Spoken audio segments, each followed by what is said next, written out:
Do more, you can just still do.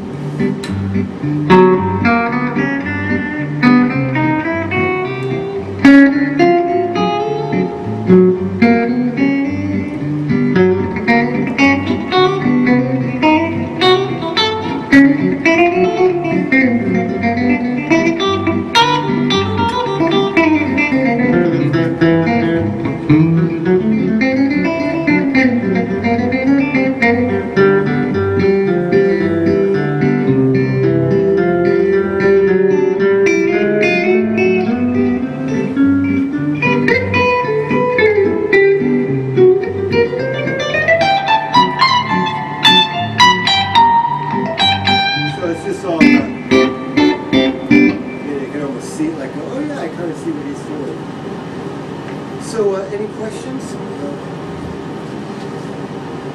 Yeah. Sort of something related to I read on your website that you were doing sex music.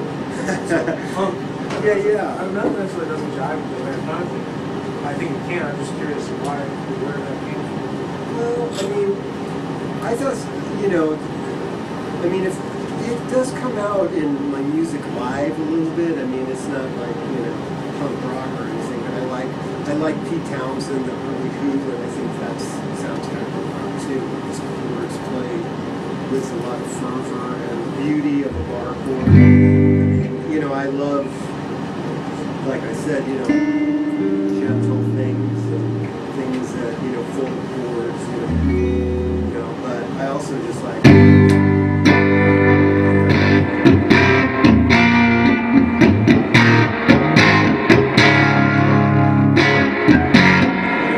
sounds good to me. And that's kind of why I like the Sex Pistols. I mean, at the time, I think it was probably 81 or 82, and I got that record, and I thought it was going to be like a joke or something, and I started listening to it, and I listened to it for about a year, But I did that with a few records. I mean, I got Muddy Waters to Chess Years, and I listened to that for about a year or two. Some records are really obsessed on. That was one of them. And I just think it's a great record. I don't usually, I'm glad you asked, and it's definitely true. It's not like the first thing I bring out to the guitar clinic. But it's like, oh yeah, Johnny Smith. He's wide, But I think it's a great record. I really like Johnny Rotten's voice. I think it was innovative rock vocalizing. I thought the lyrics were clever, and whatever backstory there is on whether it was a hoax or cynically involved, it doesn't matter to me. So, but I like that music. Yeah, and I guess the only tune on my new record that's kind of like that is the tune Helen Keller, where at the end I really start mentioning it. I think it's kind of like that. But anyway, Yeah, on G7 thing you did before, behind the nut, on E Street, just going up to the edge. The G7 or You were doing something G7? yeah, I go. So it's just E, D, G. So you kind of got to G? Yeah, the E is it's like just doing Going this. 7 1/2 behind the nut there? Yeah, that's Nice. one of those. And the other two, you just going up full step on. I don't know what I was doing. I think I did this a couple of times. So it's There's like, something over that chord, and you got the roll, you got the D, yeah, it might have been this. yeah. It sounds kind of cool. It sounds like bagpipes through a festo or something.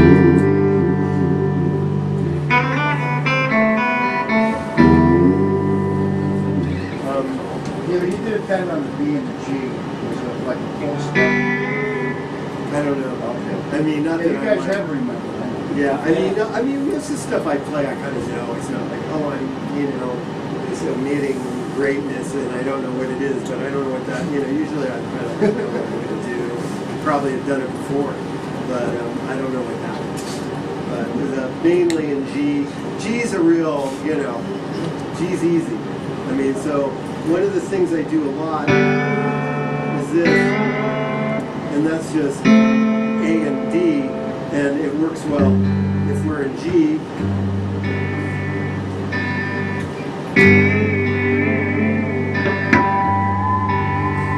Which is nice. I've never tried that, but and the other thing is it works well as D.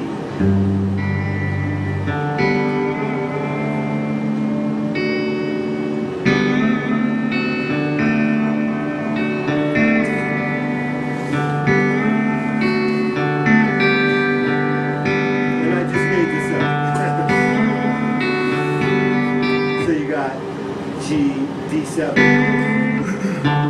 So that's one thing. Another thing I do is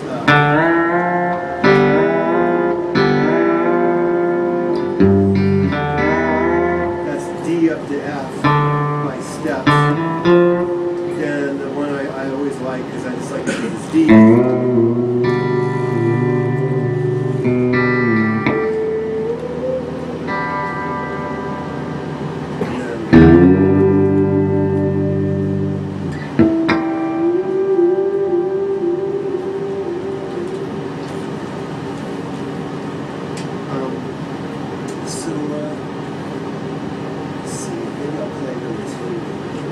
Are you guys comfortable?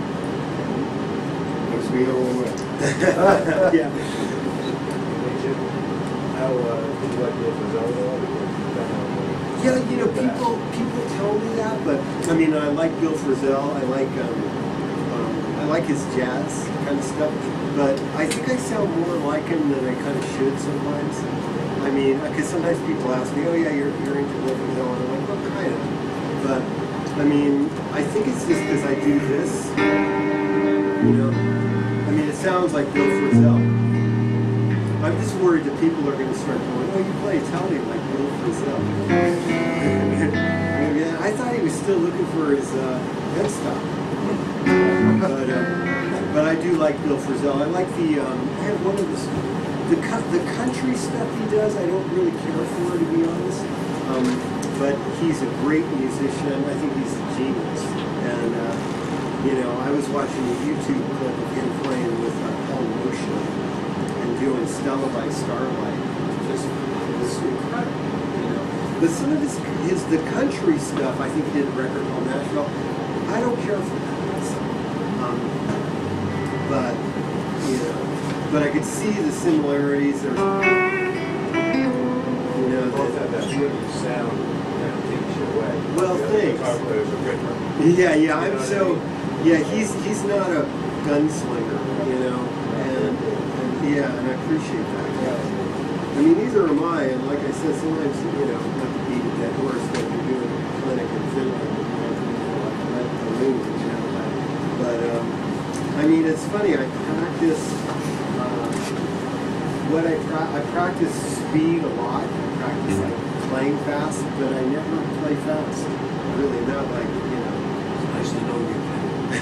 Well, or yeah, you know, or at least be able to play with somebody. Let's see what else I got.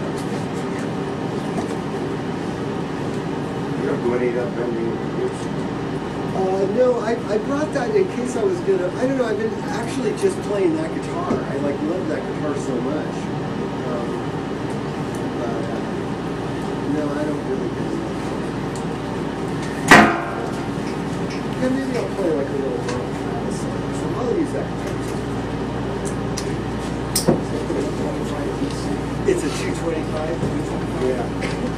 It's got the single coils in it.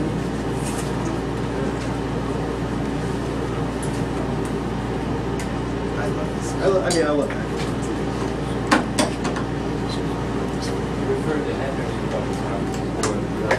I really like Hendrix, yeah. I mean, and it's like, it's funny, the past couple of years I've really gotten into that Band of Gypsies record. Yeah, it's a great record, you know. I really, I always liked it, but it sounds brand new to me.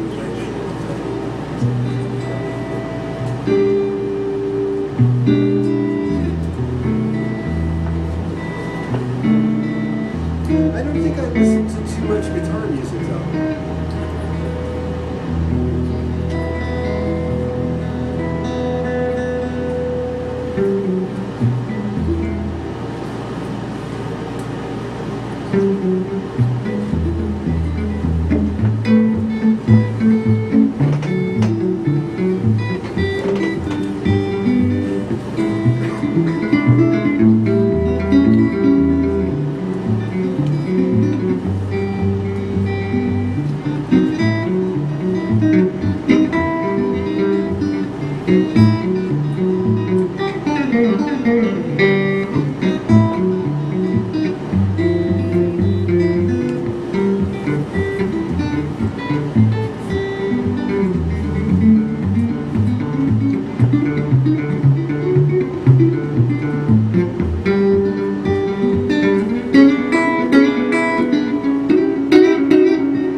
pretty, I mean, I think about that a lot because one of the reasons I play guitar is I was at home and I forgot what I was doing. Like, you know, I was in the dark reading more comics in my bedroom or something for like 7th or 8th year in a row.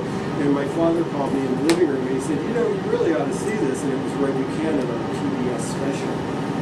And maybe some of us have seen it, I don't know. And I remember seeing it, I think I was about 11, and it just changed my life when I saw it. I remember I saw it again, and he didn't do this, but I really remember him going. And I saw it again, and he didn't do it, but I remember seeing it and thinking, wow, that's really amazing. And I went out and got a Roy Buchanan record with my paper route money, and then about 2 years later, started taking guitar lessons. And I always think, wow, what if they hadn't shown that PBS special on TV and my father would call me in? And maybe I would have become an artist in some way because I think I had that inclination. But maybe not. And it makes me think about funding and stuff like that. One little thing would change somebody's life. You know? And in my case, like, probably for the better. I mean, you know, even though I was really late, it got me here. And it got me to Finland, and you know, I got to see the world in some ways. You know, I mean, sometimes it isn't as great as it sounds, but I did get to see the world in some of it, and that's because that PBS special was on. And you know, I always think about that when I, you know, hear about the funding at schools and the funding of this, or you know, our national endowment of the arts is.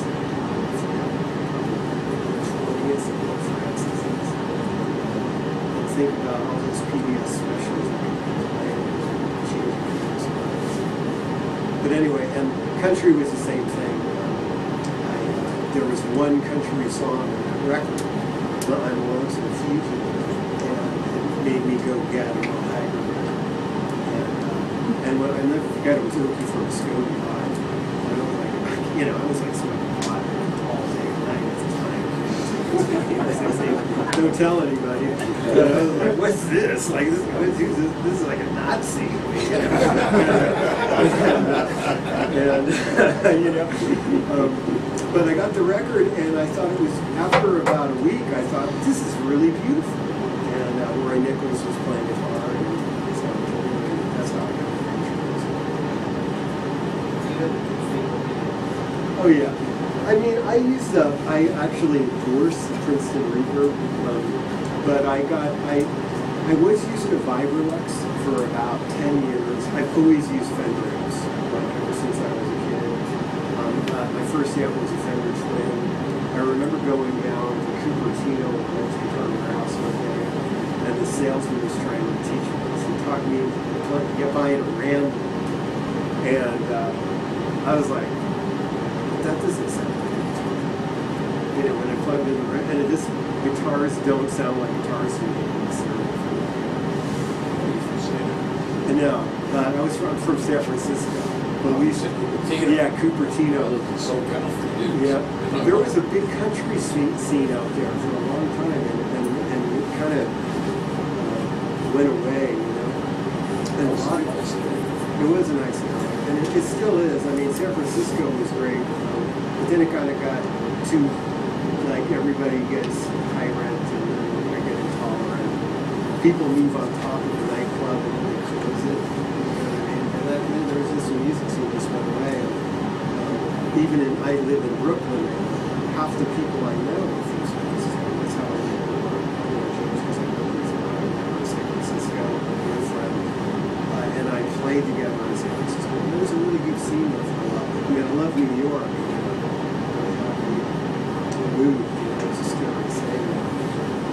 Oh, it's a beautiful. I think it's just the greatest American city. So proud. And when I moved there, I was 43, so I was in a small chair. Midlife crisis, or you know, why am I moving to New York? But it worked out pretty good so far. But there was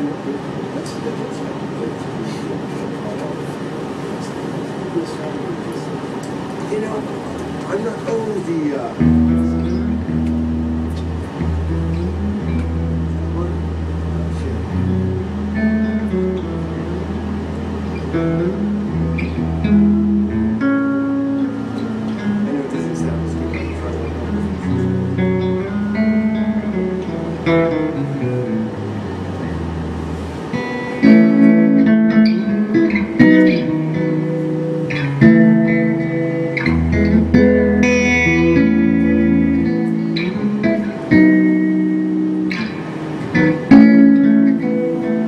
That's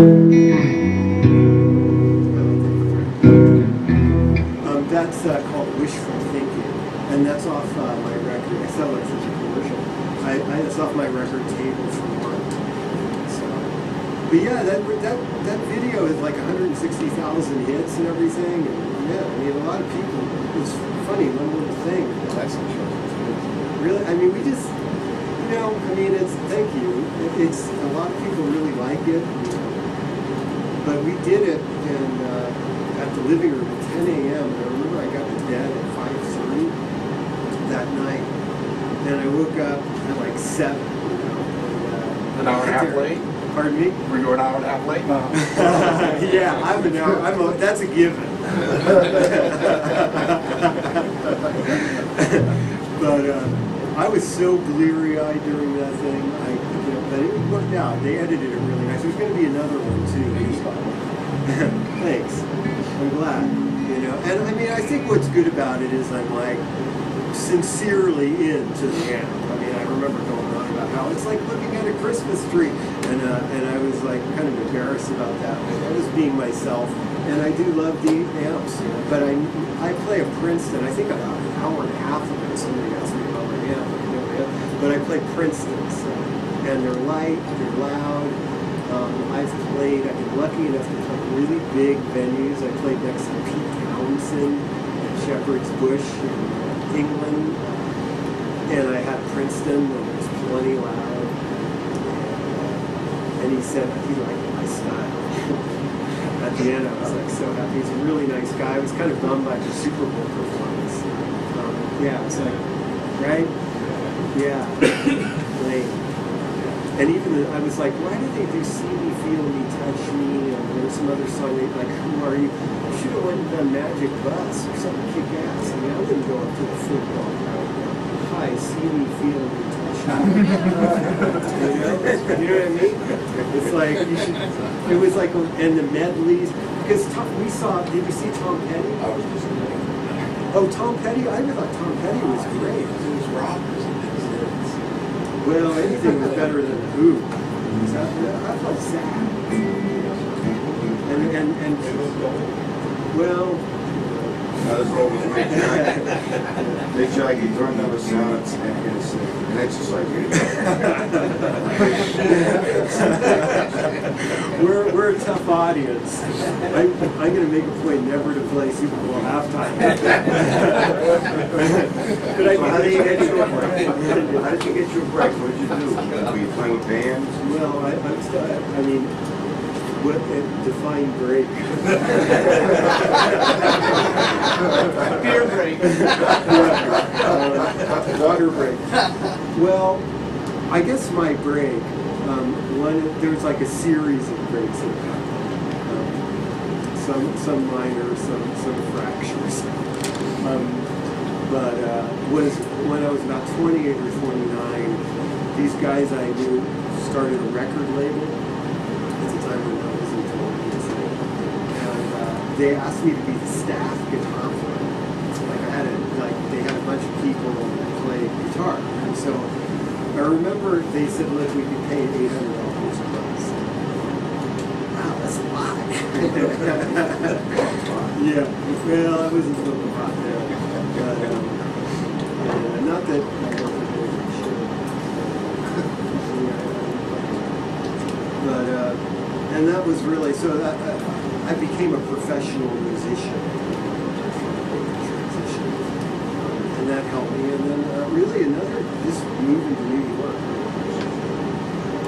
I mean, it's definitely Like ones like Jackie Ball. which ones? Like Jack Wilkins. I don't know where Jack plays. I don't know Jack, but I know of Jack. And I know of, I actually took a lesson in Tower Alden about 3 years ago. And I still take lessons. Everybody does something. I mean, even sometimes a student comes in. But those guys are good. But I play this place called the Living Room. And I've been playing there for, we had our 5-year anniversary a couple weeks ago, and it's covered in magazines. And I didn't have the heart to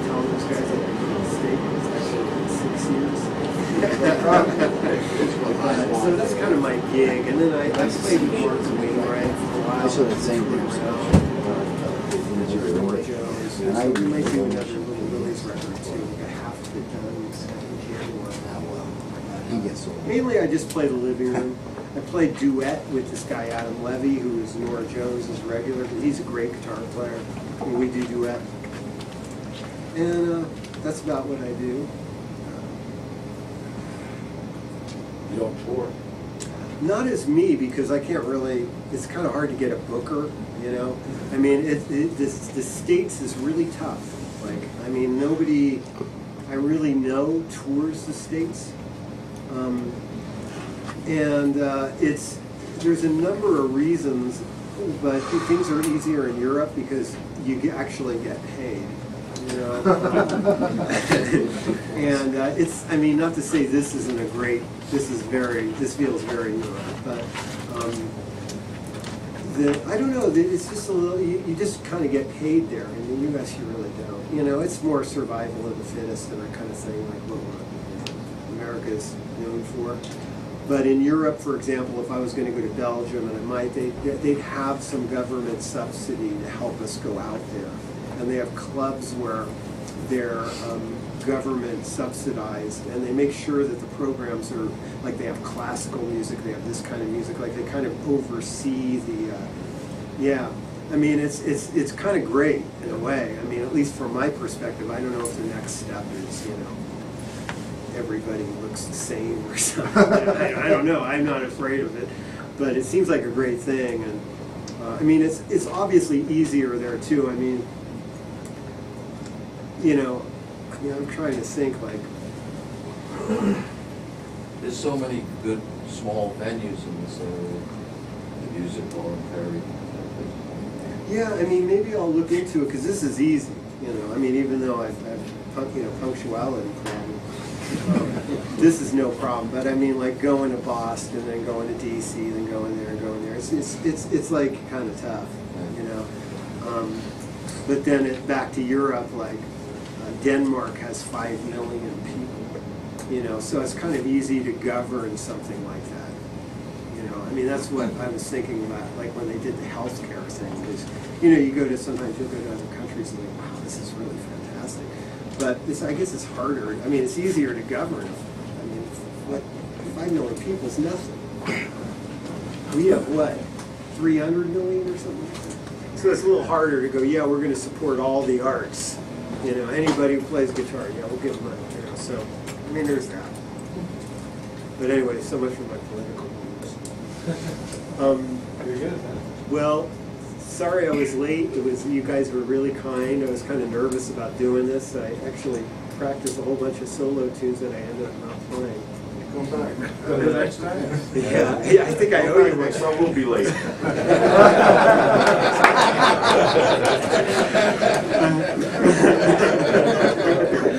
Okay, it's a deal.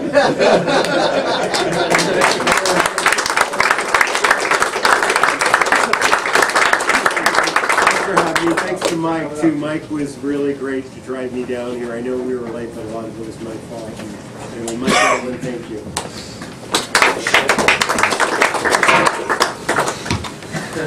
It was different, yeah.